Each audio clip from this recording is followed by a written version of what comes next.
গতকাল আমি দেখলাম যে একজন উপদেষ্টা, কাল পত্রিকা আমি গতকাল এসেছি লন্ডন থেকে, আসার পরে আমাকে একজন সাংবাদিক জিজ্ঞেস করলেন যে গতকাল বা তার আগের দিন একজন উপদেষ্টা তিনি মন্তব্য করেছেন যে রাজনৈতিক দলগুলো এই অন্তর্বর্তীকালীন সরকারকে ব্যর্থ করার জন্য কাজ করছে। এটা একটা, আমি মনে করি এটা একটা, এই উক্তিটা উনি কি জন্য করেছেন, কিভাবে করেছেন, কোন প্রেক্ষিতে করেছেন আমি জানি না।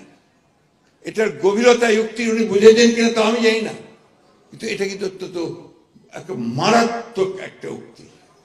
এই সরকার অন্তর্বর্তীকালীন সরকার, এই সরকারকে আমরা সমস্ত মানুষ যারা আন্দোলন করেছি, যারা ফ্যাসিস্ট সরকারকে তাড়াবার জন্য আন্দোলন করেছি, ছাত্ররা বুকে রক্ত দিয়েছে, বুকে আমরা রক্ত দিয়েছি, তারা সবাই মিলে এই সরকারকে আমরা দায়িত্ব দিয়েছি।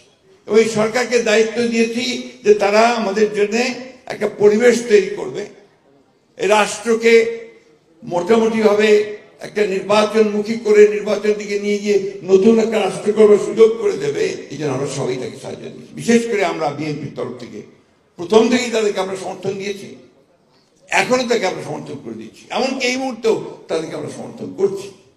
কেন আমরা চাই যে তারা কাজগুলো শেষ করে তারা আমাদেরকে, জনগণকে তাদের প্রতিনিধি নির্বাচন করার সুযোগ করে দিয়ে তাদের পার্লামেন্ট, তাদের সরকার তৈরি করার সুযোগ করে দেবে। কিন্তু যখন এই কথা বলেন যে রাজনৈতিক দলগুলো অন্তর্বর্তীকালীন সরকারকে ব্যর্থ করার জন্য কাজ করছে, অত্যন্ত মারাত্মক একটা অভিযোগ।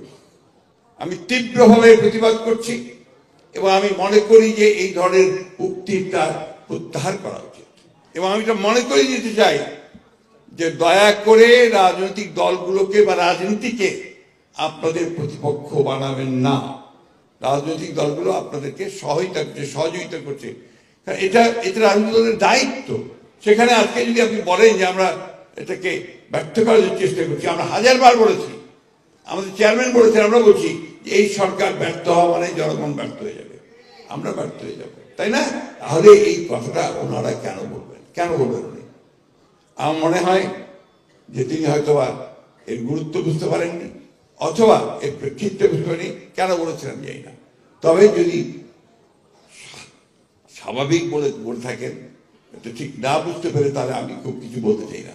কিন্তু উনি জেনে শুনে বলেন, তাহলে আমি অবশ্যই এর তীব্র প্রতিবাদ ও নিন্দা জানাচ্ছি, প্রত্যাহার করার জন্য অনুরোধ করছি।